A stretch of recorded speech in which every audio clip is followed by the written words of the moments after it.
안녕하세요 여러분. 오늘은 건강관리에서 중요한 역할을 하는 콜레스테롤에 대해 더욱 깊이 알아보는 시간을 갖겠습니다. 콜레스테롤을 어떻게 자연스럽게 낮출 수 있을지, 특히 우리의 식단을 통해 이를 관리하는 방법에 대해 구체적으로 살펴보려고 합니다. 콜레스테롤 수치가 높아지는 이유는 크게 세 가지로 나눌 수 있습니다. 첫째, 간에서 과도하게 콜레스테롤이 생성될 때. 둘째, 생성된 콜레스테롤이 제대로 쓰이지 않을 때.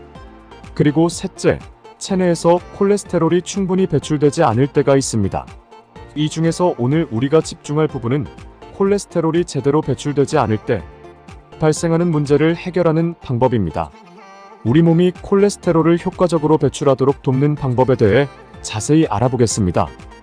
콜레스테롤 배출 메커니즘.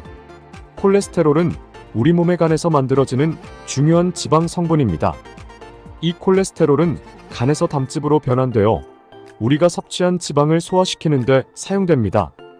담즙은 지방을 소장해서 작은 조각으로 나누어 흡수를 돕는 역할을 합니다. 하지만 이 담즙은 한번 사용된 후 대부분 다시 재흡수됩니다. 즉, 몸 안에서 계속 재활용된다는 것이죠. 이때 재흡수되기 전에 이 담즙을 배출시키면 콜레스테롤 수치를 낮출 수 있습니다. 왜냐하면 간은 새로운 담즙을 만들기 위해 다시 콜레스테롤을 사용해야 하기 때문입니다. 그러므로 우리가 해야 할 일은 담즙이 몸으로 다시 흡수되기 전에 이를 몸 밖으로 배출시키는 방법을 찾는 것입니다. 이를 실현할 수 있는 가장 좋은 방법 중 하나가 바로 식이섬유를 섭취하는 것입니다. 식이섬유의 역할.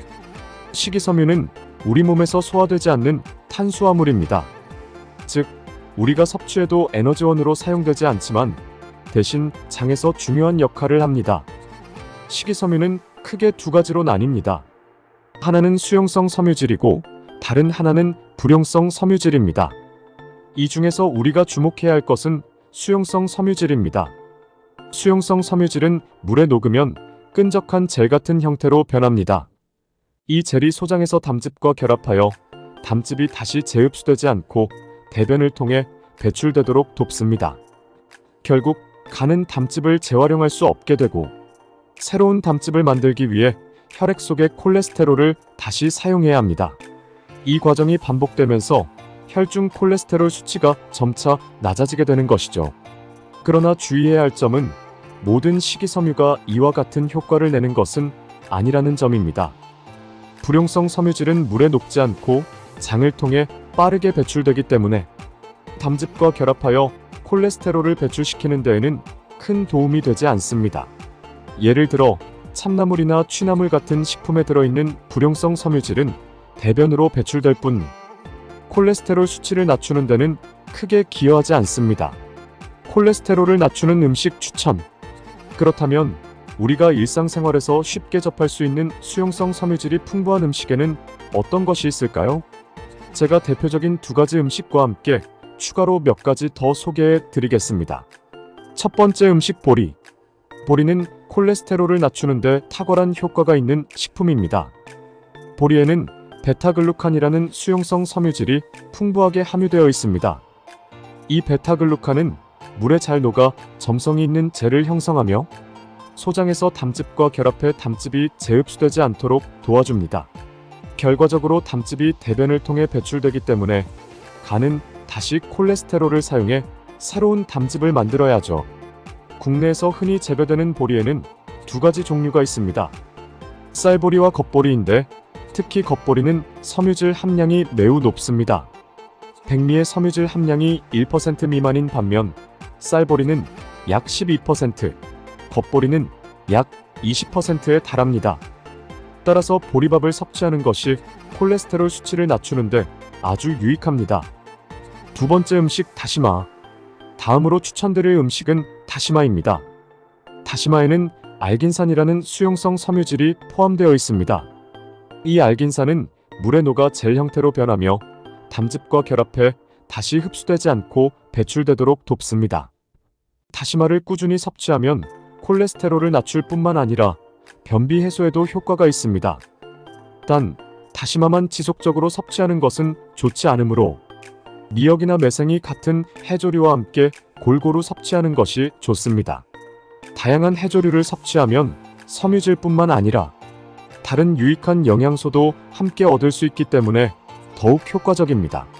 추가 추천 차전자피. 차전자피는 매우 높은 함량의 식이섬유를 포함한 보조식품으로 콜레스테롤 수치를 관리하는 데 매우 효과적입니다. 차전자피는 물에 닿으면 부풀어 오르면서 젤 형태를 형성하는 특징이 있어 소장에서 담즙과 결합하여 배출을 촉진합니다. 또한 차전자피는 장에서 유해물질을 흡착해 배출하는 역할도 해 장 건강을 개선하는 데 큰 도움을 줍니다. 제가 개인적으로 차전자피를 식사 전이나 후에 꾸준히 섭취하는 이유는 가족력으로 인해 콜레스테롤 관리가 필요하기 때문입니다. 미국 FDA 기준으로 식이섬유는 하루 7g 정도 섭취하는 것이 권장되며 한국에서는 약 5.5g 정도를 권장하고 있습니다. 차전자피는 보통 하루에 5에서 6g 정도 섭취하는 것이 적당하며 콜레스테롤 개선을 목적으로 할 경우 식사 직전에 먹는 것이 가장 효과적입니다. 마무리. 오늘 배운 내용을 요약해 보겠습니다. 콜레스테롤 수치를 자연스럽게 낮추는 방법 중 하나는 담즙 배출을 촉진하는 것입니다. 이를 위해 섬유질이 풍부한 음식을 섭취해야 하며 대표적으로 보리, 다시마, 그리고 차전자피 같은 식품이 효과적입니다. 건강한 식습관은 작은 변화만으로도 큰 효과를 가져올 수 있습니다. 앞으로도 우리의 식탁에서 이러한 음식들을 활용해 건강을 유지하고 콜레스테롤 수치를 관리할 수 있기를 바랍니다.